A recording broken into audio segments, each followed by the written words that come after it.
여러분의 아침을 함께합니다. 94.5MHz YTN 뉴스 FM 신율의 출발 새아침.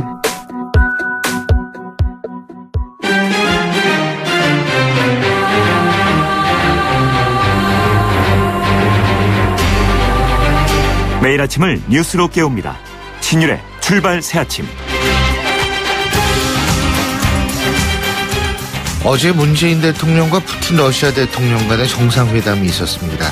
이 자리에서 문재인 대통령은 북한에 대한 원유 중단 공급에 대한 협조를 러시아식에 요청했지만 푸틴 대통령은 북한을 지나치게 밀어붙여서는 안 된다는 뜻을 전한 것으로 알려졌습니다. 여기서 문재인 대통령의 고민을 잘 읽을 수 있었습니다. 한반도의 평화를 위해서 지금 무엇에 치중해야 하는가 하는 부분에 대한 고뇌와 또 결단을 읽을 수 있었다는 건데요.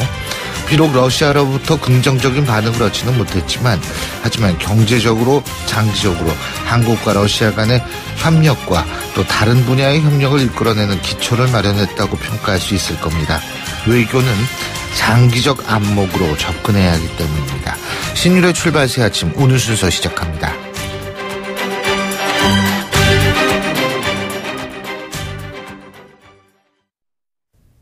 YTN 라디오 신율의 출발 새아침. 예, 지금까지 들어온 뉴스 백병규 시사평론가와 함께 정리해 보겠습니다. 어서 오십시오. 안녕하십니까. 예, 어제 경북 성주 소송리죠. 이 마을회관 앞에서는 밤새 경찰하고 이 사드 발사대 추가 배치를 저지하려는 주민, 그리고 또 시민단체 회원들의 몸싸움이 계속됐다고 하는데, 이 와중에 조금 다치신 분들도 있었던 모양이에요. 네.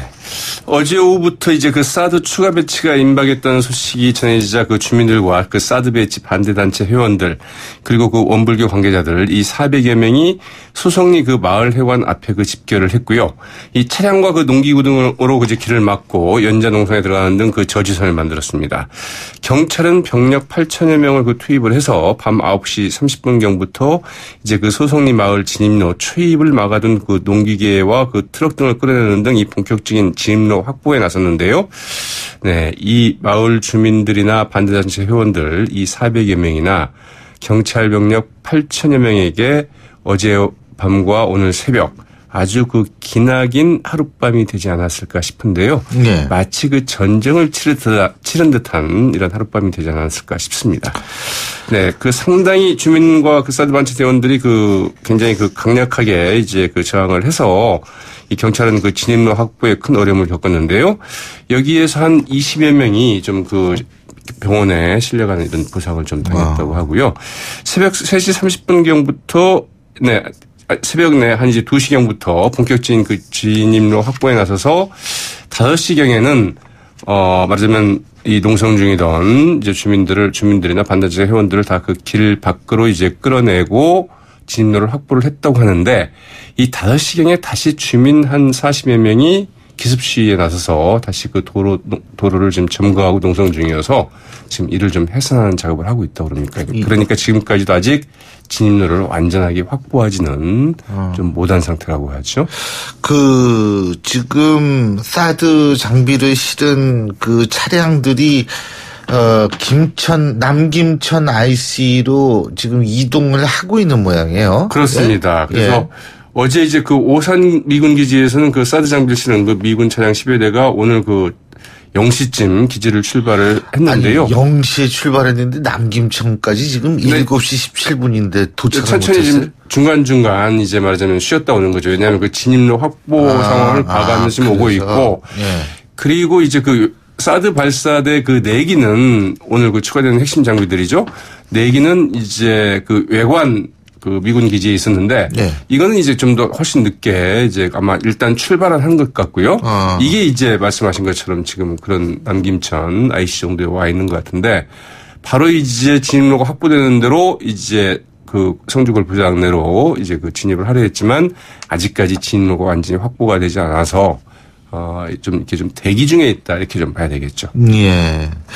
자, 그리고 제가 오늘 오프닝에서도 말씀을 드렸는데 이 한러 정상회담에서요.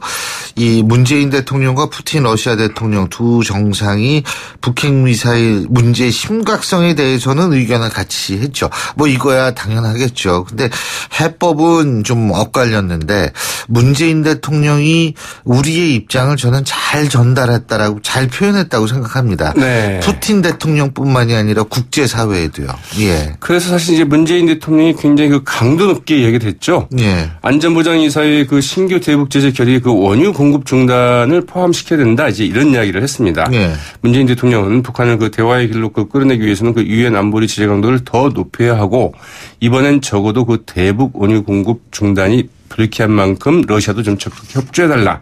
이렇게 요청을 했는데요. 네. 여기에 대해서 그 푸틴 대통령은 우리도 그 북한의 그 핵 개발을 그 반대하고 규탄하고 있다. 이러면서도 원유 공급 중단이 북한의 그 병원 등 그 민간에 피해를 입힐 것을 우려하고 있다. 이렇게 얘기를 해서 간접적으로 이렇게 반대 입장을 이제 시사를 했고요. 예. 또 그 북핵 문제는 그 압박과 그 제도로만 그 해결할 수 없다면서 이 중국과 함께 그 제안한 그 쌍중단 로드맵을 문제 해결의 그 출발점으로 삼아야 된다는 입장을 다시 한번 강조를 했다고 합니다.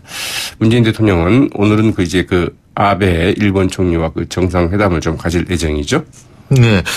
그 문재인 대통령이 원유 공급 중단을 협조를 요청하지 않았습니까? 네. 근데 이게 사실 거의 마지막 평화적 경제적 수단이다라는 거를 봤을 때 지금 상황이 상당히 좀 절박하다. 그리고 문재인 대통령 같은 경우에 그런 데 대한 고민을 대한민국의 국가원수로서도 전 세계에 알릴 수 있었던 기회는 되지 않은 생각이 들어요. 네. 근데 예. 사실 그 원유 공급 이제 중단이라는 부분은 북한으로서는 그 치명적인 타격이죠. 예, 예. 왜냐하면 북한도 뭐 우리와 마찬가지로 아니면 원유 한 방울 나지 않는 나라 아닙니까? 그러니까 에너지원을 아예 끊겠다 이런 이야기인데 이거는 뭐 북한 시스템 자체를 이제 말하면 정지시키겠다 이런 이제 굉장히 강도 높은 제재라고 봐야 되겠죠. 자, 그리고 트럼프 미국 대통령하고 중국의 시진핑 국가주석이 전화를 했다고 하는데 뭐 북핵 문제 협의를 위해서였겠죠. 네, 일단 그 중국 측의 설명이 나오지 않아서 중국 측이 어떻게 설명을 할지 좀 지켜보긴 해야 될 것 같은데요. 이 트럼프 미 대통령은 그 북한에 대한 그 군사 행동 여부는 미국 정부의 그 첫 번째 옵션이 아니라고 이야기를 했습니다. 이 시진핑 그 중국 국가주석과 그 전화 통화한 직후에 그 앤드루스 그 공군기지에서 이제 기자들과 만나서 그렇게 얘기를 했는데요. 이 군사 행동을 제외한 그 다른 압박 수단을 먼저 취할 것이다. 이렇게 얘기를 했고요. 그러나 우리는 그 무슨 일이 일어나는지 두고 볼 것이다. 그러면서 이제 다른 옵션 가능성, 즉 그 군사 옵션 가능성도 이제 완전히 배제하지는 않았다고 이제 그 외신들이 전하고 있습니다. 트럼프 대통령은 그 시 주석과의 그 통화 내용에 대해서 이 시진핑 주석이 뭔가를 하고 싶어 한다면서 그가 그 일을 할 수 있을지 없을지 지켜보겠다. 또 이제 이런 어법을 구사를 했죠. 그 뭔가가 뭔지 궁금하네요.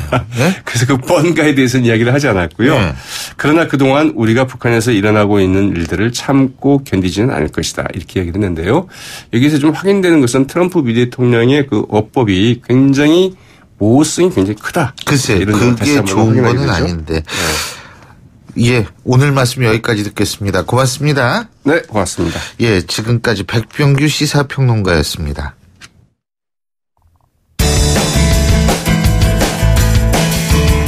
여러분은 지금 FM 94.5MHz로 방송되고 있는 신율의 출발 새 아침을 듣고 계십니다.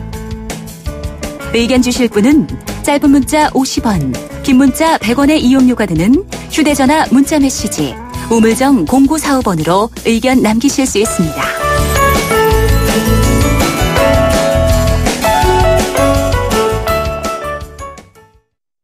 앞서 저희가 방금 말씀을 드렸었죠. 문재인 대통령 어제 러시아 푸틴 대통령과 단독 정상회담을 가졌는데요.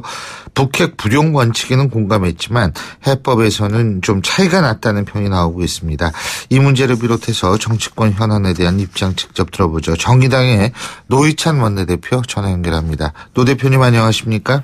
네, 안녕하십니까? 예. 문재인 대통령이 어제 이제 북에 대한 원유 공급 중단, 여기에 대한 협조를 러시아 측에 요청을 했고, 또 북한의 해외 노동자 송출 금지에 대해서 안보리에서 논의해야 한다. 이런 입장을 푸틴 대통령에게 얘기를 했는데, 푸틴 대통령은 좀 반대를 하고 있는 것 같아요. 북핵 문제는 제재와 압박 강으로 해결될 수 있는 문제가 아니다. 이런 얘기를 했는데 이 부분은 어떻게 보세요? 네, 어떻게 보면 푸틴 대통령의 그 반응은 예견된 면도 있다고 생각됩니다. 예. 2달 전에 그 7월 4일날 ICBM을 북한에서 발사했을 때, 예. 그로부터 한 달 후인 8월 5일날 유엔 대북기대안을 만들었거든요. 예. 그 과정에서 똑같은 문제 제기를 해서 이 원유 중단하고 그리고 해외 노동자 이 송출 중단 부분에 대해서 요구를 했지만 받아들여지지 않았어요. 한 달 전에도 그걸 거부했기 때문에 지난번 8월 5일자 유엔 대북 제재안에 원유 중단이 빠졌거든요. 예. 이번에도 사실은 미국하고 한국 정부는 강하게 지금 새 제재를 넣자라고 요구를 하고 있는데 이게 안보리 상임이사국에서 결정되는 건데 중국하고 러시아가 계속 반대하고 있는 상황이죠. 근데 이게 사실 문재인 대통령 같은 경우에는 구체적인 방법을 제시했는데, 그죠? 네네. 러시아의 푸틴 대통령 같은 경우에는 무슨 구체적인 방법을 얘기한 게 하나도 없어요, 제가 볼 때는. 예? 그러니까 방법도 없으면서 반대한다라는 비판을 푸틴 대통령이 받을 가능성은 없다고 보세요? 러시아 입장에서는 푸틴 대통령이 지난번 송영길 특사에게 3단계 로드맵, 1단계로다가 북한의 핵 실험과 미사일 발사 실험을 중단하고 또 한미는 군사 훈련을 갖다가 중단하는, 양쪽 다 중단하는, 그리고 두 번째는 이제 정전협정을 평화협정으로 바꾸는 거, 그리고 마지막으로는 이제 비핵화를 위한 다자협정을 맺는 거, 이런 식으로 해서 자기들 나름대로는 평화 3단계 로드맵을 발표한 바가 있죠. 근데 이제 그걸 어떻게 끌어내느냐 하는 부분이 저는 부족하지 않나라는 그런 얘기죠. 네, 근데 그게 이제 조건부인데 우리는 지금 뭔가면은 일단 제재를 하고 압박을 가하자는 게 먼저 그걸 가하자는 거 아닙니까? 대통령도 예. 문재인 대통령도 이제 당분간은 대화가 없다. 예. 제재 압박 가해서 어떤 새로운 그렇죠. 변화된 북한 태도를 끌어내자는 거고. 그건 구체적인 방법이죠. 예. 예, 구체적인 방법인데 저는 이 방법의 실효성에 대해서는 한번 우리가 생각해 볼 필요 있는 것이 지난 10년간 매번 실험이 있었고 매번 제재와 압박이 있었고 제재 압박 수위는 높아져 갔지만 그게 한 번이라도 제대로 먹힌 적이 별로 없었거든요. 근데 문재인 대통령이 어제 얘기를 했듯이 원유 공급 중단하니까 육자회담 나오더라. 사실 이거는 팩트 아닙니까? 사실. 역사적 사실이죠. 예. 근데 이 원유 공급 중단에 대해서 예. 과연 지금 일설에는 1년치 비축됐다는 얘기도 사실 있는 것이고 그리고 중단이 지난번처럼 며칠만 중단할 수도 있는 것이고 중단 방법도 여러 가지 3가지 4가지 된다고 하지 않습니까? 예. 예. 그래서 중단만 하면 다 해결되는데 중단을 안 해서 문제가 이렇게 되고 있다. 그렇게만 보기에는 좀 복잡한 지점들이 많은 거죠. 예. 자, 그리고요, 대표님, 사드 지금 문제 있죠? 지금 아직 네네. 반입, 이제, 들어오고 있는 것 같아요, 소송리로. 근데, 어떻게 보세요, 이거? 사드 반입 문제는? 일단은, 한반도 긴장 고조에 따른 임시 조치일 뿐이지. 예. 이제, 이 확정 배치는 아니다라고 얘기를 하고 있는데. 예. 사실, 이게 좀 납득이 안 가는 것이, 긴장 고조된 건 사실이지만 주로 지금 북한이 노리는 거는 미국까지 갈 수 있는 이제 핵미사일을 갖다가 이렇게 선보이겠다는 거 아닙니까? 예. 그래서 미사일 실험도 하고, 그 다음에 이제 소형화된 핵폭탄 실험도 거듭하는 것인데, 근데 사드가, 한반도에 배치된, 상주에 배치된 사드가, 미국까지 가는 대륙간 탄도미사일을 갖다가 격추시키는 건 아니거든요. 한국에 떨어지는 어떤 미사일을 갖다가 격추시키겠다는 게 농분 아닙니까? 예. 예, 그렇기 때문에 최근에 고조되고 있는 그런 긴장과는 이 사드가 잘 맞아떨어지지 않는 거죠. 근데 그러면은 예. 북한은 왜 그렇게 사드 배치에 대해서 민감하게 반대하면서 반응한다고 보세요? 근데 별 문제가 없으면 북한이 민감하게 반응하지. 예. 북한은 별로 민감하게 반응하지 않죠, 그냥. 그렇게 보시는군요. 정치적으로는 그 규탄하는 그 성명 발표한 적은 있지만은. 예. 사드가 있든 없든 북한이 위협받고 있는 거는 크게 달라지고 있는 건 아니거든요. 그리고 북한이 지금 노리고 있는 거는 미국하고 어떻게 하든 뭔가를 해보자고 지금 게임을 벌이고 있는 건데. 예. 그 사드는 어찌 보면은 주로 이제 한반도에 있는 특히 대한민국에 있는 그 미군 기지와 그 미군들의 어떤 물자 이동 통로. 예. 그걸 방어하기 위한 거거든요. 예. 예, 그렇기 때문에 최근에 북한의 그 도발, 미국을 향한 도발과는 조금 궤를 달리하는 거라고 저는 봅니다. 그 통로 이런 거를 보호해 주는 것도 중요한 군사적 의미가 있는 거는 아닌가요? 그렇죠. 근데 그거는 이제 주로 이제 김해공항 등 남쪽의 항만과 항구, 항만과 공항, 그 다음에 이제 내륙의 미군 그 영남 지역에 있는 병참 기지, 이것은 한반도에서 유사시에 굉장히 중요한 어떤 지위를 차지하고 있는 것은 사실이죠. 예. 사실인데 가장 최근에 북한의 어떤 여러 가지 실험과 이런 것은 주로 미국 본토를 향한 거거든요. 본토를 향한 어떤 공공력을 현실화함으로써 미국과의 협상력을 갖겠다는 것이기 때문에 사드가 바로 그것을 갖다 사드를 몇 대도 배치한 데서 미국이 북한이 실험을 갖다 덜 한다거나 미사일을 갖다 포기한다거나 이런 건 아니라는 뜻입니다. 그래도 이제 대비는 좀 해야 되지 않나 뭐 이런 얘기들이 있습니다. 네, 그런 어떤 국민들의 어떤 안보에 대한 불안감 때문에 그런 걸 좀 편성해서 사드 배치를 이제 이 위기가 고조된 상황에서 강행하는 측면이 있는 거죠. 예. 자, 그리고 또 한 가지는 이제 그 문재인 대통령과 트럼프 대통령 간의 이제 전화 통화에서 미사일 탄두 중량 제한 해제를 합의했는데 이 부분은 어떻게 평가하십니까? 네, 저는 이런 합의가 그동안에 이제 탄두 중량 제한을 한 것 자체가 사실은 주권 국가로서 상당히 좀 자존심 상하는 면이 있었기 때문에 해제 자체는 정상화의 의미를 갖는다고 보고요. 예. 그리고 국민들의 어떤 불안감, 저쪽의 무장경은 계속 강화되는데 우리는 그게 방어할 태세가 되어 있냐라는 그런 의구심. 예. 이런 걸 좀 이렇게 무마하는 효과는 있다고 봅니다. 그런데 과연 북한이 여기에 대해서 위협을 더 느낄 것인가. 예. 이에 대해서는 사실 의문이에요. 왜냐하면 이미 우리가 300km 사거리까지는 300km면 신의주까지 가는 거래요. 예. 이 서부 전선에서 보자면은 그까지 합의하는 건데 그까지는 이 탄두 중량 2톤. 예. 그러니까 이제 최대 탄두 중량이라 볼 수 있죠. 지하까지 공격할 수 있는. 근데 그걸 지금 현무 EA가 바로 그게 가능한 거거든요. 예. 다만 이제 이번에 합의에 따라서 가능한 거는 저 한경부터 끝 지역, 회령 아우지 그 지역까지 이제 2톤짜리를 보낼 수 있는 그 길이 열린 거죠. 예. 그렇기 때문에 기존에 북한이 느끼고 있던 압박에 비해서 그렇게 많이 크게 달라진 건 아니라고 봅니다. 예. 그리고 왜 트럼프 대통령이 트위터에 올린 글 있지 않습니까? 한국과 일본에게 무기 수출한다 이런 거 있지 않습니까? 네네. 근데 물론 우리 정부는 청와대와 정부는 부인하고 있습니다만 이 부분은 어떻게 보십니까? 예, 서로 주장하는 바가 좀 확인하고 있는 게 다르긴 한데요. 저는 충분히 미국 트럼프 대통령이 주한미군에 대해서도 주둔 비용을 한국이 다 대라. 대통령 선거 때 보면은 우리 돈 써가면서 거기 가 있을 필요 없다 이런 얘기를 한 바도 있지 않습니까? 예. 사업가 출신이라서 그런지 그런 면에 굉장히 이제 좀 밝은 생각을 얘기하기 때문에 이번에도 이 위기가 고조되고 있는데 그러면 국방력 강화가 필요한 거고 그만큼 미국 무기를 더 사줘야 되는 거 아니냐 이런 얘기는 트럼프의 상식에서는 쉽게 나올 수 있는 얘기라고 생각됩니다. 근데 일각에서는 지금 우리는 굉장히 위기로 여러 가지 근심 걱정을 하고 있는데 이런 상황에서 비즈니스 하고 있느냐 이런 비판이 좀 있더라고요.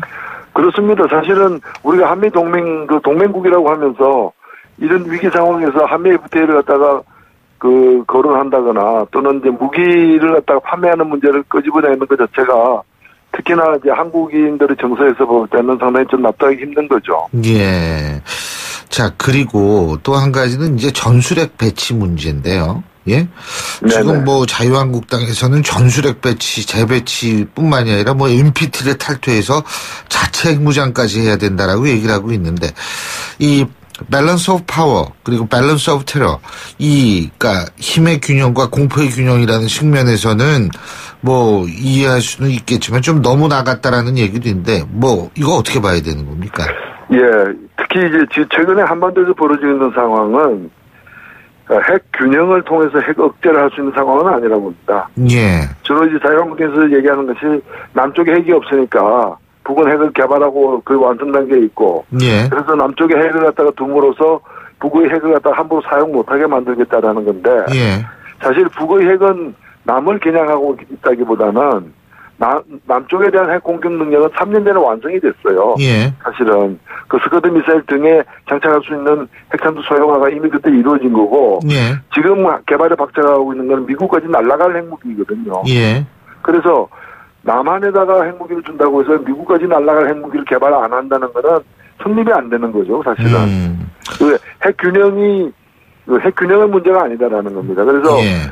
그 전술핵을 남쪽에 배치한다 하더라도 북한으로서는 미국을 상대하는 핵무기를 더 개발해가지고 예. 자기들 파워를 과시하겠다는 목표는 흔들림 없이 나갈 거라는 거죠. 예. 그런 점에서 저는 이 NPT 탈퇴라거나 또는 남쪽의 핵 무장이라거나 이런 모든 또는 전술핵을 갖다 도입하는 거라거나 네. 이런 것들이 비현실적이라고 봅니다.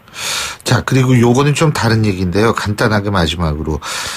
지금 KBS 총파업을 벌이고 있죠. 근데 네네. 고용노동부에 긴급조정 요청서를 접수를 했고요. 그 이유가 뭐 한반도 위기가 최고조 상황인데 이 총파업 때문에 국가기관 방송사로서의 소임을 못하고 있다. 이런 얘기를 하던데 이건 어떻게 보십니까? 예. 저는 그야말로 그 전에 국가적으로 중요한 국민적 관심사도 제대로 보도하지 않고 특정 정권의 편향적인 보도를 했기 때문에 여러 가지 문제가 발생되어 왔고 또 부당노동 행위 등 마음의 뜻을 달리하는 어떤 직원들을 갖다가 그 노동자를 약화시키기 위해서 부당하게 이렇게 간섭하고 그 전보 발령 내고 해고하고 그것 때문에 생긴 문제인데 그것부터 시정을 해야지.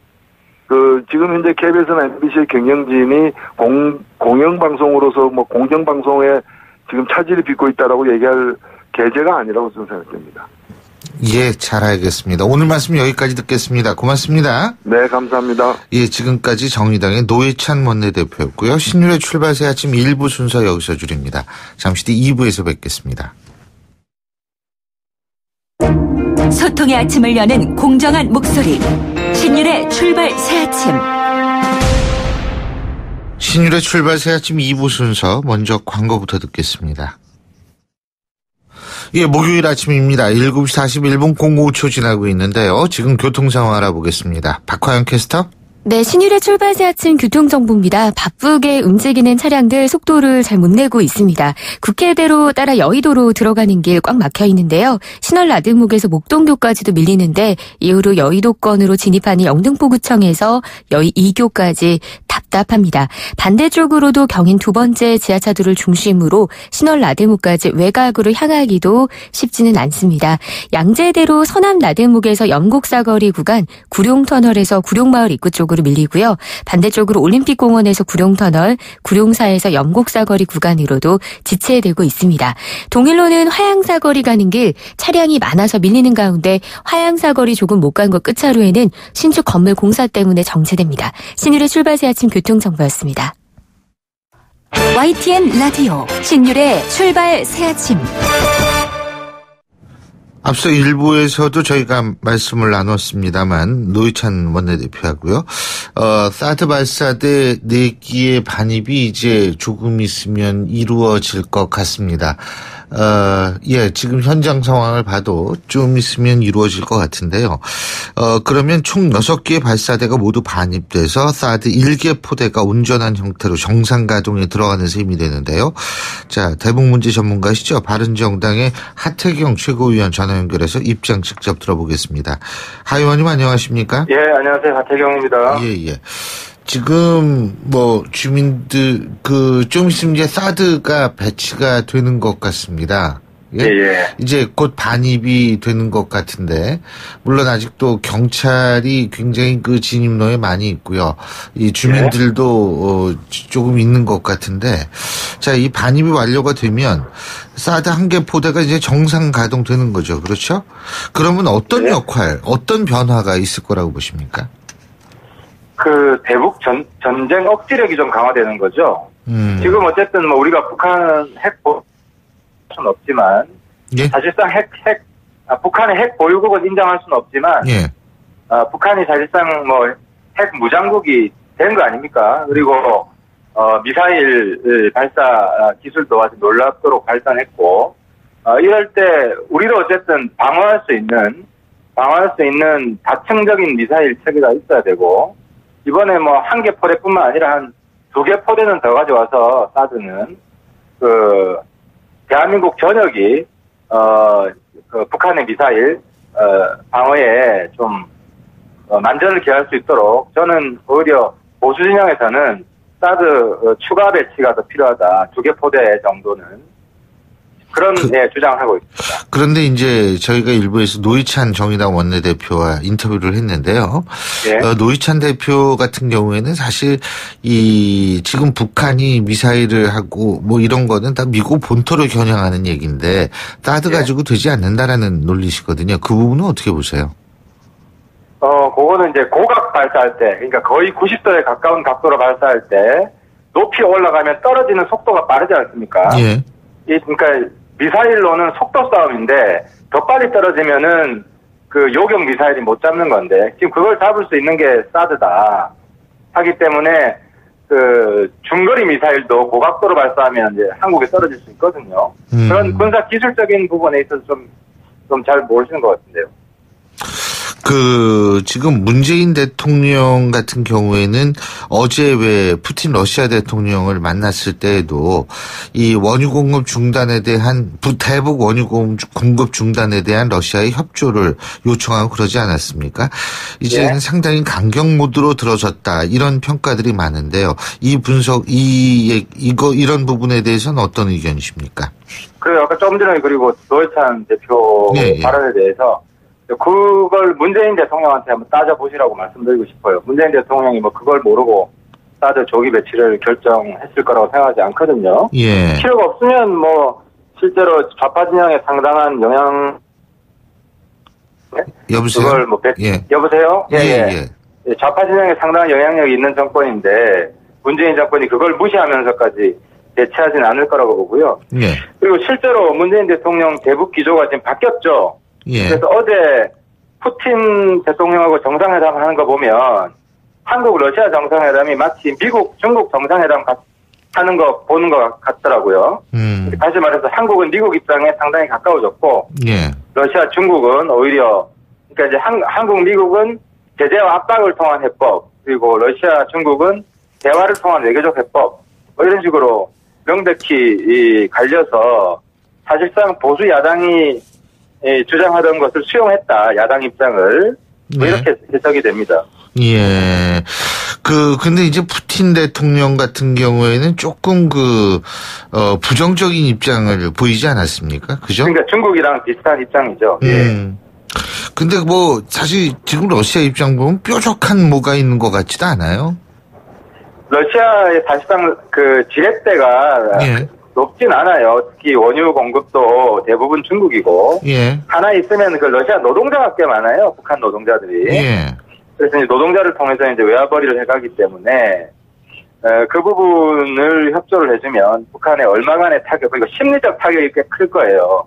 러시아가 같이 제재 동참하면 이제 중국 하나밖에 안 남는 상황이 되기 때문에. 근데 러시아는 어쨌든 확실히 반미 미국과의 관계가 안 좋지 않습니까? 미국이 사실상 러시아 제재하고 있는 상황이기 때문에 그래서 북한 문제도 대미 외교 종속 변수로 미국과 같은 편을 들 수 없다 뭐 이런 입장인 것 같습니다. 그렇군요. 근데 어쨌든 참 한반도 위기 상황이 상당히 높아지고 있는데 추미애 대표 더불어민주당 추미애 대표 같은 경우에는 지난번 교섭단체 대표연설에서 왜 북한과 미국에 특사 파견하자 이런 얘기했죠. 이 부분은 어떻게 보십니까? 예. 그래서 제가 어제 저는 추미애 대표가 마치 대한민국 여당 대표가 아니라 러시아 여당 대표처럼 행동했다. 그러니까 문재인 대통령은 제재 압박을 이야기하고 푸틴은 대화를 통한 외교적 해법을 이야기하는데 문재인 대통령 도와주는 게 아니라 푸틴 잘한다고 박수 친 거거든요, 어제. 그래서 마치 대한민국 여당 대표가 러시아 여당 대표처럼 대한민국 대통령은 머리 뒤에서 총질했다. 그렇게밖에 볼 수 없어요. 지금 대통령이 외국 나가서 그렇게 생고생을 하고 있는데 우리 입장 좀 들어주라고 거기 대고 대통령 입장에 정면으로 반대되는 그런 입장을 발표하는 게 과연 여당 대표가 할 도리냐. 그건 여당 지지자들이 정말 추미애 대표 사퇴하라고 지금 강한 목소리를 해야 될 거라고 저는 생각해요. 예. 북한 말이에요. 노동신문에 어제 이런 논평이 나왔다 그러네요. 핵 문제는 북남 관계와 인연이 없다. 미국과 우리 사이에 해결해야 할 문제다. 북핵 문제 해결과 남북관계 발전 병행 추진 나발은 온통 모순투성이로 일관된 궤변이다. 그러니까 우리랑은 얘기를 안 하겠다 이 얘기인가요, 이게? 그러니까 이게 이제 북한도 이 거짓말 하는 건데요. 네. 제가 과거에 이제 대북 사업할 때 만났던 이제 북한 고위급 인사들이 저한테 했던 이야기들이 있어요. 뭐냐면 미국 해구산 걷어치우고 이제는 북한 해구산을 좀 쓰라. 그러니까 자기들이 자기들 핵무기로 이제 우리 이제 보호해 줄 테니까 대신에 이제 보호 비용만 좀 대달라. 그러니까 북한이 핵 개발하는 이유 중에 하나가 딱 그거거든요. 우리를 핵 인질로 잡아가지고 우리한테 찡 뜯겠다 이건데 그래서 북남 관계가 인연이 없는 건 아니죠. 자기들 목적이 그거기 때문에. 근데 어쨌든 핵 문제 대화 상대로 한국은 인정 안 하겠다는 거거든요. 예. 이게 이제 자기들 메시지 본질인데 그거는 우리가 대화 상대로 끼려면 한미 간의 공조가 중요하다. 우리를 통하지 않으면 미국한테 갈 수 없다. 뭐 이런 메시지를 일관되게 전달해야 되는데 어쨌든 문재인 대통령이 미국과 같은 이제는 제재 압박 중심의 노선을 잡았기 때문에 한미 간의 공조가 강화되고 북한도 한국을 무시할 수 없는 그런 상황으로 가지 않을까 생각합니다. 자, 그리고요, 마지막으로 통일부에서 북한의 육체 핵실험 이후에 방사능 유출 가능성, 그리고 피해 심각성에 대해서 예의주시하고 있다. 이렇게 얘기를 했는데 이 부분은 어떻게 보십니까? 네, 그 부분은 사실 그쪽에 흙이나 물이나 이걸 채취해서 봐야 기술적인 건 확실한데 저희들이 이제 탈북자를 통해서 이야기를 듣잖아요. 그러면 노동당의 131 지도국이라는 부서가 있어요. 이게 이제 핵시설 건설 부대인데 여기 나온 사람 이야기로는 요 지도국 안에 노동자들이 탈모가 많다. 그리고 정신질환자가 많다. 이런 공통된 이야기가 이제 들려옵니다. 그래서 방사능 영향을 좀 받고 있다. 네, 이렇게 좀 판단이 됩니다. 더군다나 이 산까지 무너졌다라는 얘기가 있지 않습니까? 그렇죠. 그래서 방사능 유출 가능성이 훨씬 높아지고 있는 거예요. 근데 이게 이럴 때에는 바람 방향이 굉장히 중요한 것 같더라고요. 바람이 맞습니다. 북쪽에서 남쪽으로 불면 우리 쪽에까지 영향을 안 끼친다고 할 수는 없죠. 예를 들면 체르노빌 사태 때 바람 방향이 유럽 쪽으로 불었거든요. 예, 맞습니다. 그래서 이게 제가 독일에 처음 이제 유학 갔을 때도 상당히 좀 바람 때문에 독일 전체가 좀 굉장히 어려움을 많이 겪었거든요. 우리도 좀 주시하고 봐야 될 것 같습니다. 오늘 말씀 여기까지 듣겠습니다. 고맙습니다. 감사합니다. 지금까지 바른정당의 하태경 최고위원이었습니다. 신율의 출발 새 아침 2부 순서 여기서 줄입니다. 전 잠시 뒤 8시 10분 3부에서 뵙겠습니다.